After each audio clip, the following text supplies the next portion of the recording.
Being part of what's perceived as a minority community is difficult in a variety of ways. Add being different within that community. During this Black History Month, let's find out how those who are Black and queer celebrate their unique experiences and challenges within communities as diverse as they are. In Los Angeles, California, Kamali Powell, Executive Director of the charitable nonprofit Rainbow Railroad and longtime advocate for Ontario's Black and LGBTQI+ communities. In Mississauga, Ontario, lawyer and educator Samantha Peters, who is founder of Femme, a toolkit of resources for Black queer women, femmes, and gender diverse folks across Ontario. And in Ontario's capital city, in North York, Tatiana Ferguson, co-founder of the Black Queer Youth Collective. Hi, everyone. Morning. How are you? Looking forward to this discussion. Tatiana, I wanted to start with you. What is the three strikes rule? So the three strikes rule is really a concept around barriers and challenges that folks may encounter due to one or more aspects of their identity. So in this case, we're looking at, Blackness. Black people are prone to experience anti-Black racism. If you're part of the LGBT community, that's another strike where you are likely to experience homophobia, biphobia, transphobia. And then when that intersects with womanhood, if you are a queer woman, you are a trans woman, or a person living with a disability, or have any other experience beyond those initial two, that's like the third strike. And these create like unique obstacles for individuals based on their identity. Tatiana, this week, the Supreme Court in the United States agreed to hear an evangelical Christian web designer's free speech claim that she cannot be forced under a Colorado anti-discrimination law to produce websites for same-sex marriages. Here in Ontario, what are some of the challenges Black, queer, and trans youth are facing today? I think there are a range of challenges that are impacting Black LGBTQ youth. The BQIC did do a community needs assessment in 2020 where we actually wanted to understand what are those challenges ourselves so that it can help inform our program and how we work with the youth in our network. Findings from our community needs assessment highlighted that the main issues affecting Black, queer, and trans youth at the time were discrimination.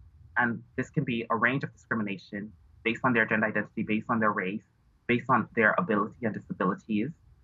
Financial struggles.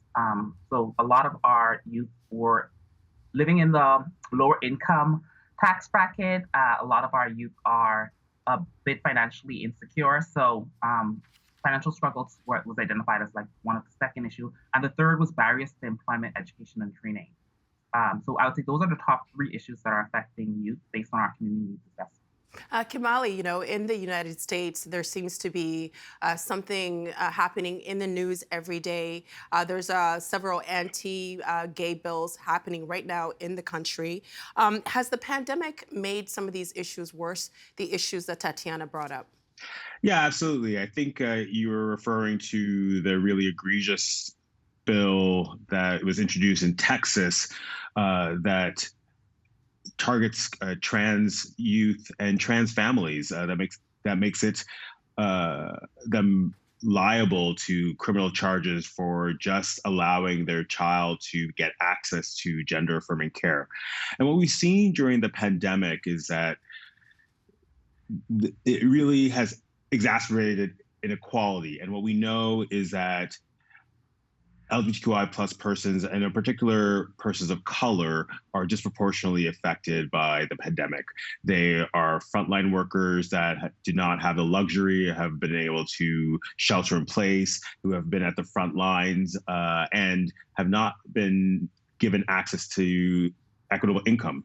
And Rainbow Railroad in particular, as an organization that supports LGBTQI+ refugees, has definitely seen how migrants have been disproportionately affected by the pandemic as well. I want to come back to what we were just talking about in a second with you, Tatiana, but I wanted to bring Samantha into the conversation. Samantha, what inspired you to start Femme? Yeah, so before I even talk about the inspiration, I want to start off by saying that Femme is inherently queer, and one can identify as Femme regardless of their gender expression, or their gender identity. And scholars like Dr. Ashley Hoskin, whose work and research focuses on like critical femininities and Femme theory, defines Femme as femininity reclaimed by queer folks in a way that refuses to comply with patriarchal feminine norms that exclusively see feminine as being the domain of white and cisgender, heterosexual, able-bodied, and Black femme scholars like Kayla Adia Story defines the Black femininity identity as an identity that came out of an ancient space of strength and power and divinity, and not an identity that was based upon heteronormative complacency. And so Black Femme Legal was created in response to the unmet needs of this specific population. And so what we are doing is supporting Black queer femmes in particular in the workplace, right? Because Black femmes experience high rates of sexual violence, for instance. And this kind of sexual violence stems from a history of colonialism, in addition to the hypersexuality of our bodies that is not seen as our own, but rather is seen as up for grabs. So people who have reached out to us in the work that we've done thus far are folks that have been doxxed, for instance, which is when their private information is being published. There were threats of their intimate images being shared online. They were being underpaid or surveillanced at work. They wanted to know how to negotiate their pay. So that's what really kind of inspired Black Femme Legal, but it's also inspired by my personal experience that I've had in the workplace in trying to curate a constellation of resources, both legal and non-legal, that can support folks that were navigating similar experiences that I had. You brought up several points that I want to bring up in a little bit, but I just wanted to go back to the very beginning of your response. Why was it important for you to make us understand what that definition is? I think it's really important because there's a lot of femme erasure despite femmephobia being a real thing. And so for me, it's important to define femme, although there are many definitions of femme, but defining femme, but particularly defining Black femme, because our experiences are more unique than others. And again, our Black femme identities intersect with and interlock with other forms of discrimination and identities of oppression. But it's important to define it just because femmes are often not given space or are rather erased in queer spaces. Tatiana, I wanted to bring up what Kamali brought up before. One of the bills that is being discussed in the United States, south of the border, we're seeing states like Idaho and Texas introducing legislation that would make it illegal to perform gender confirmation surgery on minors and labeling these surgeries as abuse, and their parents could also face legal repercussions, and the doctors who are helping them. How do you see the role of politics in decisions around gender affirming surgeries for trans youth playing out here in Ontario? Yeah, I think in Canada, I'm calling from Ontario, but I think in Canada, we are very fortunate to have a healthcare system that sees the value in creating access to gender affirming surgeries, as well as life-changing surgeries for trans and non-binary individuals. So while what's happening south of the border is still a very pressing issue, I think the context is a little different here in Canada. I know one of the issues that we are often struggling, and politicians and those actually involved in the healthcare system are still grappling with, is how much coverage should trans people actually have? Because there are surgeries that are covered and there are some that are not. So in terms of access to surgery, I think that that's definitely more viable for our Canadian folks. So that's citizens, permanent residents, as well as those who are going through the migration process. But of course, not all the surgeries are covered. And one of the issues I would say that are one of the underlying issues, the complementary issues, would be some of the financial burdens or screens that folks would have to pay when they do want to pursue surgeries that are not covered, or if the surgery is covered partially but not in its entirety. As mentioned, one of the biggest issues affecting Black and trans youth is the financial burden that they are often experiencing due to maybe employment discrimination, due to maybe some of the harassment and experiences that they would have had that would have postponed or delayed their education. And there are studies that describe youth homelessness and describe student experiences, LGBT student experiences, and all of these things can create barriers for folks when they are seeking employment opportunities that can allow them to have a livable wage. So I think that politics have a big role in creating greater access to gender affirming surgeries. And these surgeries, for some, may be described just as gender affirming surgeries, but to me, these are life changing surgeries because the dysphoria that trans people experience can often result in a lot of issues that affect their mental health, that affect their well being, and their ability to engage in public life. Kamali, I saw you nodding.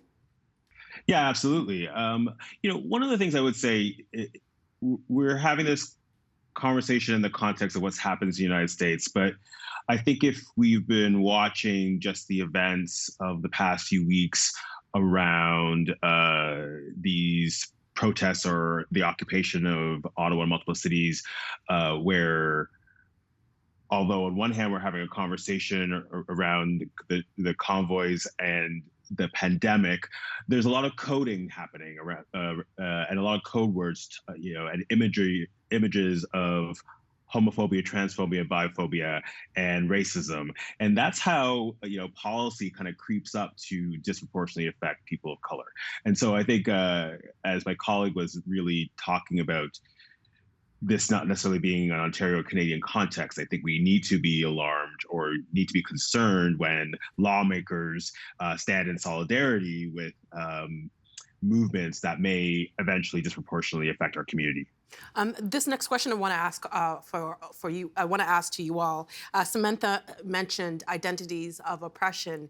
I'm also thinking that there must be a lot of joy and fullness in being in your communities. So I wanted to ask, how does living in this intersection affect you in your daily lives? I'll start with you, Samantha.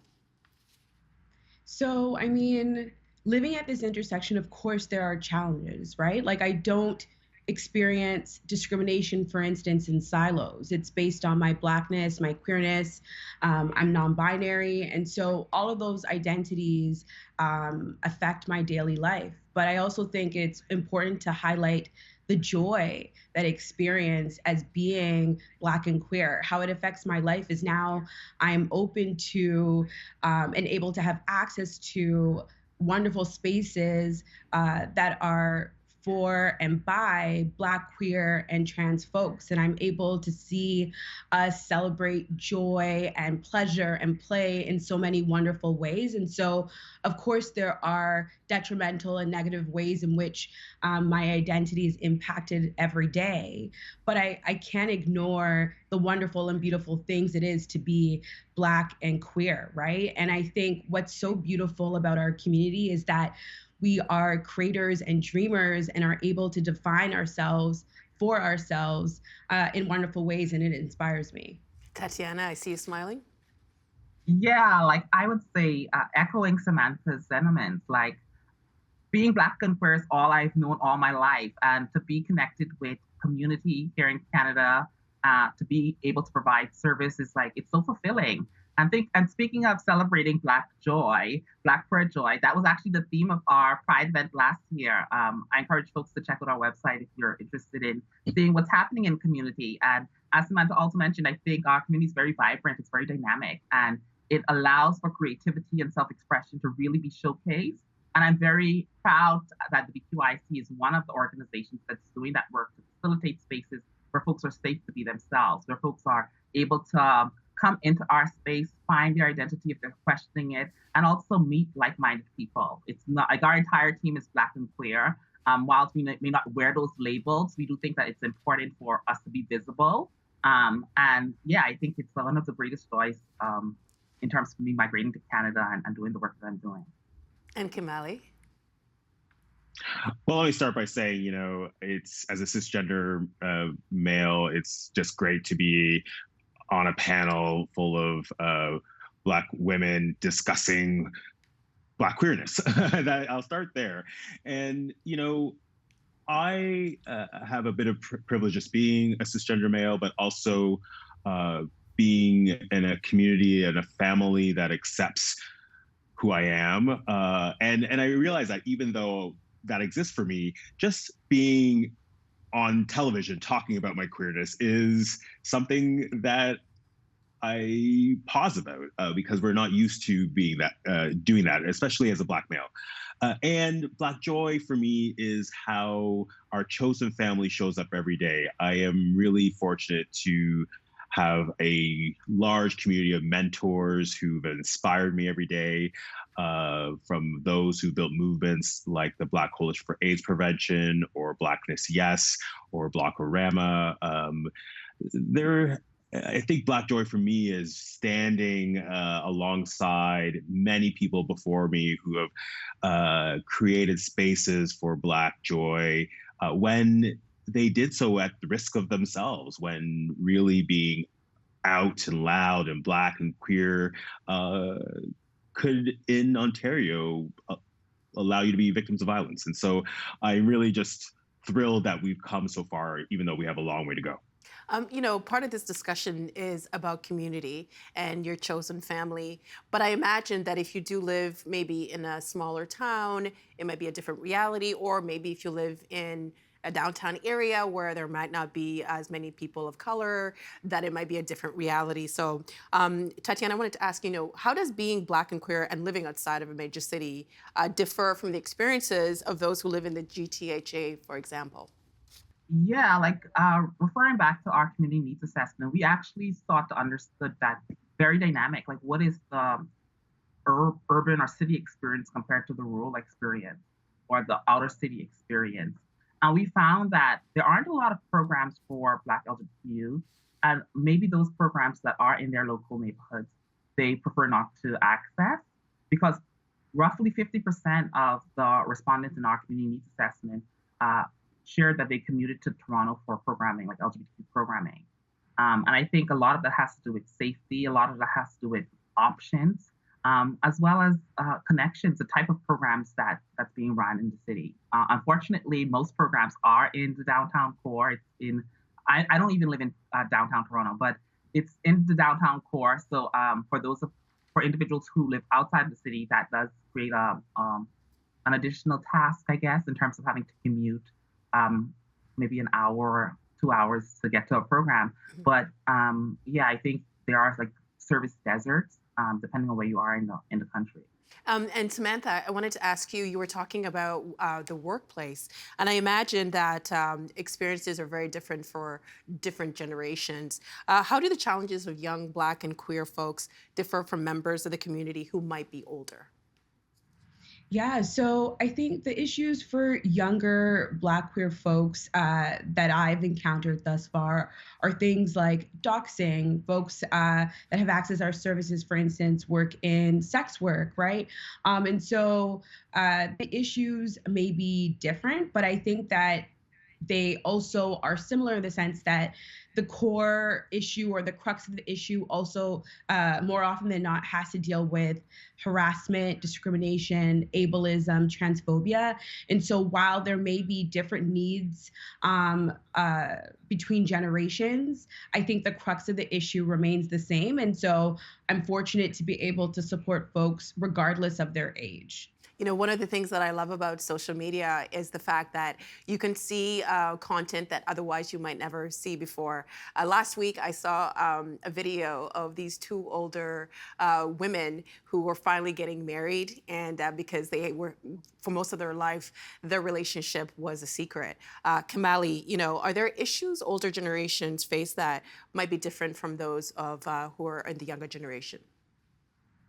Absolutely. I think we should be concerned around LGBTQI plus persons of color who are getting older. I came of age a generation after those who were primarily affected by the HIV epidemic, and though that population continues to do so, and we know that LGBTQI plus seniors face issues of isolation, homelessness, and we need to be concerned about ensuring that older LGBTQI plus persons are taken care of as well. And I also just want to go back to a comment you made to my colleague Tatiana around services in the LGBTQI plus community and downtown Toronto. I think we really have to point out, or at least I want to point out, that for many, Church Street is not a safe place for people of color. And it's not just because of services downtown, but it is because around racism that exists within the LGBTQI plus community. And so that needs to be pointed out, and the lack of access to services for people that makes them coming downtown is real. And what that means is, unfortunately, even though it's great to see rainbow flags down in Church Street and the downtown core. What it also means is that people who do not feel safe getting access to services are sometimes living in communities that are not safe for them. And as Rainbow Railroad, as an organization that works with refugees, one of the things that we're really concerned about is newcomers that come to Canada escaping homophobic and transphobic violence, only to be forced in communities where they're surrounded by people of color that are also persecuting them because of their sexual orientation or gender identity. So we have a lot more work to do to make sure that our downtown spaces are safe for our community. Tatiana? Yeah, just to clarify, when I say downtown Toronto, I'm not just talking about Church Street. The BQIC works in partnership with Parkdale Queen West Community Health Center, and that their headquarters or their office site, the building that we usually work out of, is located downtown, the Bathurst and Queen intersection. Also, there are organizations like Black Cap, Access Alliance. Access Alliance, I think it's more East End, but there are organizations that are doing work outside of Church Street, but it's still located downtown. So all of those organizations that are in that neighborhood is what I was framing as the downtown core. I wanted to just kind of follow up with what Kamali said, because I think there's this perception that if you are part of the rainbow flag, that you have that community. But he brought up something that I would like to do a follow-up on, is that just because you are under that flag doesn't mean that racism magically disappears. So Samantha, what is that reality like? Is that something that within the LGBTQI plus community, is that something that needs to be confronted, racism? Absolutely. And so that's part of also why Black Femme Legal exists, right? Because a lot of the folks that come to us for support talk about when they try to access legal service providers or lawyers or just general community services, those folks don't see them as whole. They see them as Black, separate from their queerness, separate from their disability, but it's really important to see them holistically. And there are a lot of organizations that may have that flag in the window or on their website, but when folks try to access their services and talk about issues such as misogynoir and trans misogynoir and things like that, the service providers not only are not competent in those issues, but also don't see those issues as real. And so I think that it's incredibly important to have services that are led by us, for us, that can support us, because what's out there right now is just not cutting it. Tatiana, in Tennessee, teachers have skipped over LGBTQI plus issues in textbooks. Pride posters are repeatedly vandalized at some schools, and parents have demanded the removal of books about sexual orientation and gender identity from elementary curriculums. What can schools in Ontario do better to address the needs of children and teenagers who are Black and queer? Yeah, I think the issue of sex education is a very complex one, in that we are talking sex and sexuality, we're talking gender expression, but at its core, it's more about self-expression, self-determination. And I do think that there's a lot of work needed in the schools to ensure that schools are safe for LGBTQ kids. As mentioned earlier, there are students who are dropping out because of bullying. There are students who are being disenfranchised very young. And I guess to piggyback off of this concept, some of the differences between LGBT youth and LGBT seniors, youth are experiencing hardships now due to the vast visibility, as well as their exposure to violence. And this violence is going to look very different compared to seniors. And I think that there's this duty to create spaces where students can come into school and learn, because that's the purpose of the school. That's the purpose of the learning environment. And those environments should also be fostering spaces where students can be free to express themselves in ways that's true to them. As a trans person and working with Black, trans, non-binary individuals, one of the big issues in our community also is the fact that folks are finding ways to identify, and it seems like the curriculums and the systems and the ways that we're offering services are not keeping up. So I think as service providers, we have a duty to be accommodating to this vast diversity of gender identity and expression. And Kamali, I wanted to go back to something that you said earlier, and I'm really glad that you brought up that point because I think there is an assumption that if you go down to Church Street in Toronto, which is called the Gay Village, is that it is a safe space for everybody. When we talk about that, that space might not be safe for everybody under the flag. What can governments and other institutions do to support newcomers who are Black and queer? Yeah, let me start by also saying I completely agree with my colleagues' comments around not just focusing on Church Street, but the downtown core. But we're talking about the same thing here. And to answer specifically your question around newcomers, one of the things that governments need to do, and I think Samantha touched on it, is that you need to fund Black queer organizations doing this work and provide equitable access to funding for communities who are providing services for people of color and queer people of color. In particularly concerning newcomers, that also means standing by promises to protect LGBTQI plus persons at risk globally. The government of Canada has said emphatically that they support LGBTQI plus persons, not just in Canada, but around the world. They've also said that they support LGBTQI plus refugees, and yet we're about 6 months after the withdrawal of troops in Afghanistan, and there are thousands of LGBT plus persons displaced, and the government of Canada still has not reached out to an organization like Rainbow Railroad and a Black person of color to help Black and brown persons enter the country. And so there are really specific things that governments can do to help LGBTQI plus newcomers. And we have to be mindful of that when people of color are no longer the focus of the news. Right now, what we're going to be talking about all day is the situation in Ukraine. And we're going to be talking about how people who are not necessarily Black and brown have access to potentially entering the country. And so there's a lot that government can do to make sure that LGBTQI plus newcomers, and particularly those who are Black and brown, who have access to not just entering the country, but equitable services once they arrive here. Samantha, I'll give you the last minute. When we do talk about situations like who's at the table, who's making these decisions, just to round up our conversation, how important is it to have Black queer voices at the table when these policies are being made? I think it's incredibly important because our voices hopefully will inform solutions. But I think that it's not enough just for us to be at the table, but that our contributions are actually put into action, right? Because it means nothing if it's just, symbolic or for a photo op. It has to actually lead to systemic and structural and institutional change.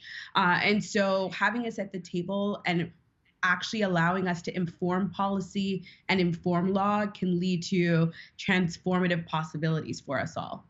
I want to thank you all for being on the show. Representation is so important, and I hope if there's a Black queer youth watching this, that they can see that if they see it, they can be it. Thank you so much for your insights. We really do appreciate it. Thank you so much. The Agenda with Steve Paikin is made possible through generous philanthropic contributions from viewers like you. Thank you for supporting TVO's journalism.